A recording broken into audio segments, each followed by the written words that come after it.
Hindi ko maintindihan kung bakit meron akong mga viewers na talagang ang lalakas ng toyo.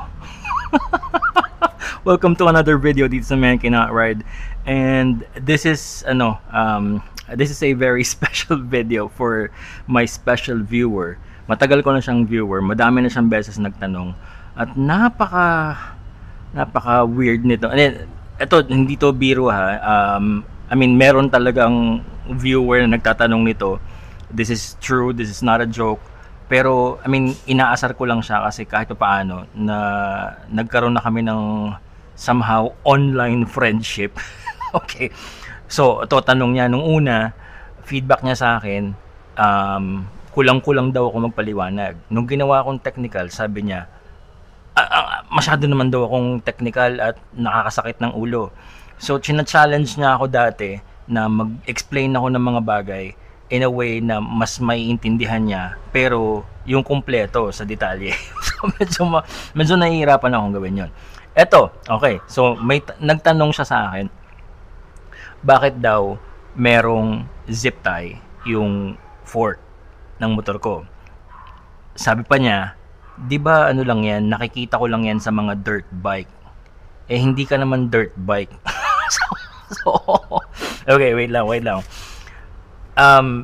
Mag-share na rin lang ako ng mga napapansin ko sa tayong mga Pilipino porket nakakita tayo ng porket alam natin, nakita natin before na yung mga dirt bikes ang naglalagay ng ganitong zip tie sa fork. Tapos ngayon nakakita tayo ng street naked bike.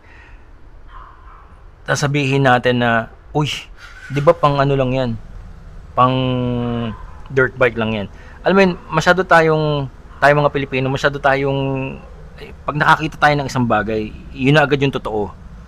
Yun na lang. Tapos ang lahat ng taliwas doon hindi na totoo. Parang manghirap liwanag. But anyway, okay. Bakit may zip tie yung fork? Napakasimple lang naman ang sagot, kaibigan. Okay, para malaman ko kung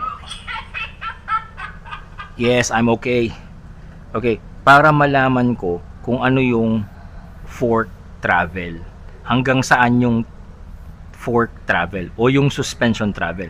Ano ba yung travel na? So ito, 'di ba? Ito yung stanchion, ito yung fork tube, ito yung mismong fork, 'di ba nagko-compress 'yan. Ayan ha.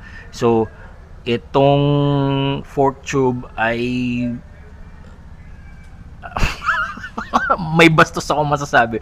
But anyway, yun na yun. Alam naman natin, 'di ba? Alam mo naman kaibigan, 'di ba? Nagko-compress 'yan. Compress tas bumabalik, compress tas rebound, compress rebound. So itong zip tie na 'to, nagsisimula 'to dito sa baba. Okay? Nakapatong siya sa fork seal, yung dust seal. Ngayon, pag yung fork na 'yan naglaro na 'yan, so lalaro 'yan, itutulak nga itong zip tie pataas. Kung saan yung pinaka dulo ng travel niya, titigil yung zip tie doon, itong fork magre-rebound, so maglalaro na siya dyan. Okay? Lalaro na yung fork dyan. Ngayon, kapag medyo nalubak, ganyan. Pag medyo napa-heavy braking, ganyan. Pag napasarap sa cornering, ganyan. So, nakikita ko yung maximum travel nung fork during my ride. Yun yung pinakasimpleng explanation kung bakit may zip tie yung fork. Now, pangunahan ko na kasi marami nagsasabi, makakasira daw yun sa fork, nakakasira daw yun ng dust seal. 5 taon na to dito. 5 taon na yan dyan. Okay? Masisira yung dust seal kung hindi ko siya inaalagaan, kung hindi ko siya nililinis, kung hindi ko siya nilalagay ng grasa sa loob, masisira yan talaga. Pero hindi dahil dun sa zip tie. Ngayon, yung daw zip tie magdudumi. Tapos yung dumi, maiiwan dyan. Tapos yung daw ang sisira sa fork seal. Hindi rin. Again, it's not the zip tie. Yun yung rider. Yun yung may-ari ng motor. Kung hindi siya nagme-maintenance, kung hindi siya naglilinis man lang, di ba? O, yan o. Pwede kong dilaan tong fork ko sa sobrang linis nito. So, nililinis ko siya. Kung pababayaan mo yan, meron o walang zip tie dyan, masisira talaga yung motor mo. Hindi dahil yung zip tie. Kasi merong mga motor na coming from the factory, meron silang nakalagay na rubber dito. Yung mas mamahalin nga lang. Tsaka nakalagay na talaga yon coming from production. Okay? So, hindi yon masama. Hindi masama yan. Alright. Now, anong silbi? Ano naman ngayon kung alam ko, kung nalalaman ko kung ano yung maximum travel ng Ford? Now, this is something that I'm really frustrated. Pagpasensyahan nyo na. Pero, marami sa mga riders, marami sa mga Pinoy riders, ang sapat na sa kanila ang umaandar ang motor, sapat na sa kanila na tumitigil, lumiliko, na ipaparada, nakakarating sila kung saan-saan. And I can understand that. Yun lang talaga yung gusto nila. Bibihira yung may pakialam at interesado na aralin ano ba yung suspension travel? Para saan ba yan? Ba't ko kinakailangang malaman yan? Anong kahalagahan yan? So, in the simplest way I know, para dun sa kaibigan ko na nagtanong nito, okay?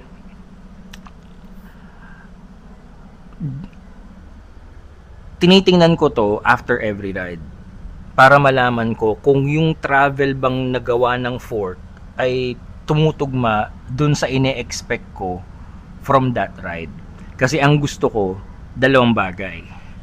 I-maximize yung potential ng motor using the optimum settings.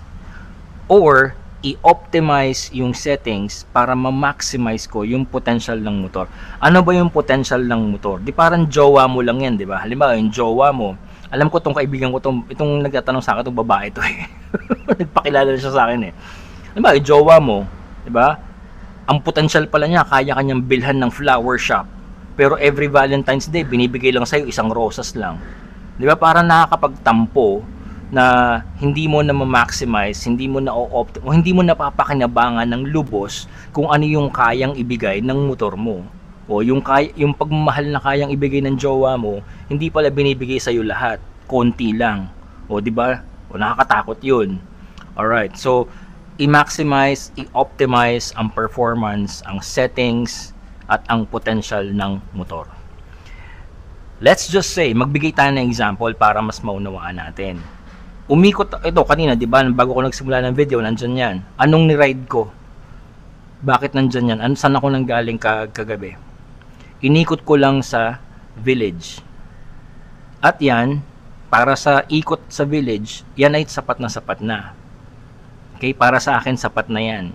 Again, I have been learning suspension tuning from Dave Moss for the past 4 years. So, yung ikot ko kahapon sa village para lang painitin yung gulong tsaka yung suspension, at saka nagpalit kasi ako ng coolant eh. So, sapat yan sa akin. Maganda yan. Okay? Dahil village lang naman. Papaano kung inikot ko ng village, sobrang chill ride, banayad lang, 10 to 15 kph lang kasi village nga, di ba? Papaano kung nakita ko na ang fork travel ay hanggang dito sumagad na? Kasi ang bottom out nito, yung kanyang mechanical limit sa loob ng fork, hanggang dito yan. Yan. Hanggang dun. Yan yung bottom out mechanical limit na nasa loob ng fork. Kapag nandyan na umabot yung zip tie, alam kong sumagad na yung travel ng fork. At hindi yun maganda. For grip and for safety and for performance, hindi magandang nagbo-bottom out ang fork. So, paano kung umikot ako ng village, nagbo-bottom out na kaagad? Takbong G's, 15, nagbo-bottom out? There's something wrong with the fork. Diba? Ganon din naman na kung tipong nag-chill ride lang ako sa village, pero hindi man lang gumalaw yung zip tie. So, there's something wrong with the fork. Sobrang tigas naman niya. Baka may sira na to sa loob. Diba? O, baguhin natin. What if nag-EDSA ako? Sa EDSA, medyo matagtag kasi nga maraming lubak. At saka C5 pa uwi. O EDSA papunta doon, C5 pa uwi. Tapos ang nakita kong fork travel, kalahati lang, pang village lang. Magtataka ako. Kasi bakit ganun lang yung travel niya? Or, let's say, dumaan ako sa isang very smooth, very straight na daan, hindi ako nag-heavy braking, walang nangyaring tagtag sa motor, pero nag-bottom out. may problema yan. Right? So, paano ko malalaman kung na-maximize ko? So, again, depende yun sa sitwasyon. Okay? Hindi naman sa lahat ng pagkakataon kinakailangang ang optimum travel nito is yan. Okay? Hindi naman sa lahat ng pagkakataon naaabot yan, nagagawa yan ng motor ko. Kasi depende sa pagra-ride na ginagawa namin. So bibigyan na lang kita, okay, bibigyan na lang kita ng simpleng guide lang. Ayaw mo ng mga numero, 'di ba? Ayaw mo ng technical na paliwanag. Sige, ito na lang. Sa pagre-research ko, bibigyan kita ng average. Yung hinliliit mo, okay? This is according to research in-average ko na lang kasi ayaw mong magpaliwanag ako ng technical eh. Oh. Wait lang, sisingit ko lang ang mga Pilipino, no? Gusto natin isang tanong, isang sagot. Pero pag binigay na yung isang sagot, ang sunod nating tanong, bakit? Bakit ganun? Hindi magpapaliwanag ka. Pag nagpaliwanag ka, sasabihin naman sa'yo, edi ikaw na matalino, dami mong sinabi, dami mong alam, edi ikaw na marunong, di ba? Sala sa init, sala sa lamig. But anyway, walang numero to walang technical to. On the average, yung ganitong klaseng fork, ito yung standard fork, di ba? Okay? Hindi ito inverted forks, okay? Kadalasan sumukat ka yung hinliliit mo, depende sa laki siguro ng kamay mo, pero yung hinliliit mo, okay? Average na yan, ilagay mo dito sa ilalim nitong lower yoke or lower 333. Tapos isagad mo ngayon din yung zip tie. Ayan. Kadalasan yan na yung optimum, yan na yung na-maximize mo yung fork travel, yan yung ideal na on the average. Ayaw mo kasing ibagyan ko ng numero kaya mamaya malay ko ba malaki pala hinliliit mo, kaya yan yun. Okay, now papaano mo to, anong klaseng riding ang magbibigay sa'yo ng ganito? Number 1, emergency braking.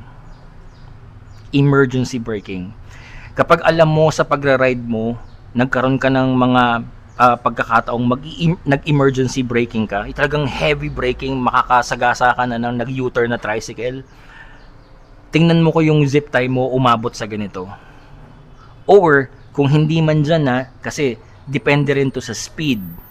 Kung sumusunod ka sa speed limit, hindi mo maibabaon ng ganyan yan basta-basta. So kung sumusunod ka sa speed limit, 2 daliri ang gamitin mo. Okay, 2 daliri. Kahit anong daliri na, basta 2. Gawin mo, ilagay mo dun zip tie. Yan. In my experience, kapag hindi ako masyadong mabilis, tapos nag-emergency braking ako, nandyan yung average na maximum travel ng fork, which is good. It's also good. Ibig sabihin, kahit nag-heavy braking ka o kahit nag-emergency braking ka, hindi nag-bottom out. Again, ang iniiwasan natin dito is yung mag-bottom out yung forks. Yun yung number 1. Number 2 is iniiwasan din natin na walang nangyayaring suspension travel kasi may problema din yun. Okay? Pero kung nag-heavy braking ka at a moderate pace, okay, yung speed limit, sumusunod ka sa speed limit tapos nag-heavy braking ka, 2 fingers, nandyan yung zip tie, that's good enough na ma-maximize mo yung performance ng suspension.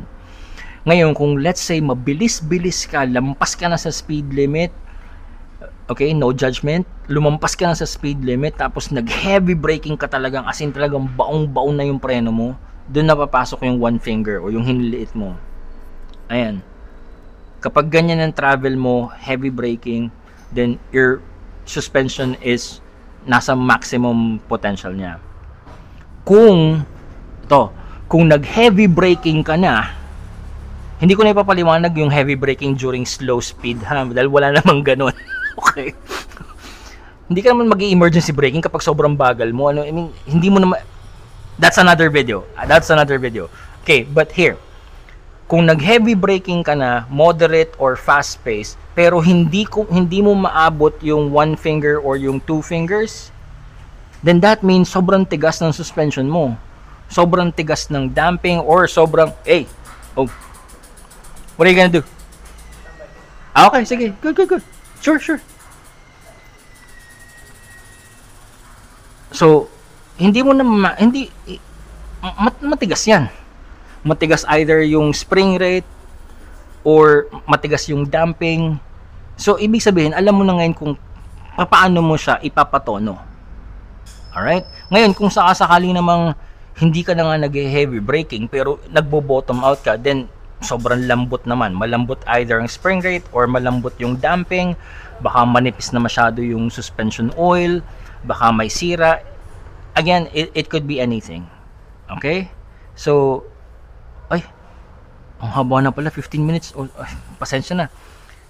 Yun lang naman. Yun ang dahilan kung bakit merong zip tie ang right leg ng fork ni Octavia. So, my recommendation is maglagay kayo ng zip tie. Hindi yan masama, hindi yan nakakasira. Huwag masyadong mahigpit. Yung pwede namang yung pwede namang galaw-galawin, no. Huwag masyadong mahigpit. Hindi yan nakakagasgas ng fork. Believe me, hindi yan nakakagasgas ng fork. Okay? Isang beses lang yan gagalaw eh. Gagalaw yan pag dumating dito, naglalaro na dito yung forks, di ba? Hindi na ulit tatamaan yan. Tatamaan lang uli yan kapag lumampas. Pag lumampas, ayan. Pag naabot na niya yung maximum stroke niya, yung maximum travel niya, yung optimum travel niya, ayan, all throughout the ride, the remainder of the ride, naglalaro na lang dito yung fork mo. Hindi na siya tinatamaan, no?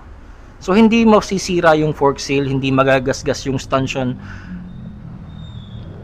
Walang dangers. Maglagay kayo ng zip tie so you know kung yung setup ba ng suspension ng motor nyo ay na-maximize nyo at madun nyo malalaman kung kinakailangan nyo bang ipatono or ipa-repair. Halimbawa, yung suspension baka may problema or baka hindi tama yung setup para sa inyo. That's it. Pasensya na. Napahaba yung video. Mahirap magpaliwanag ng sisimplihan mo lang tapos ang follow-up question ay bakit ganun? So ngayon kinakailangan mo mag-inject ng mga technical aspects. Sasabihin naman masyadong technical, hindi naiintindihan. Bakit kaya may mga viewers ko may mga toyo? Anyway, so yun lang naman ha. Alright, so ang gagawin ko ngayon, ibabalik ko yung zip tie dito sa ibabaw ng fork seal. Ayan. Ito, tama. Example. Bawang sumakay ako. Yun gumalaw na yung zip tie Ayan. Yan yung marami pa akong pwedeng i-share kasi ang haba na. Pasensya na. Thank you so much for watching and I will see you on the road. I will see you on the next video. This Man Cannot Ride.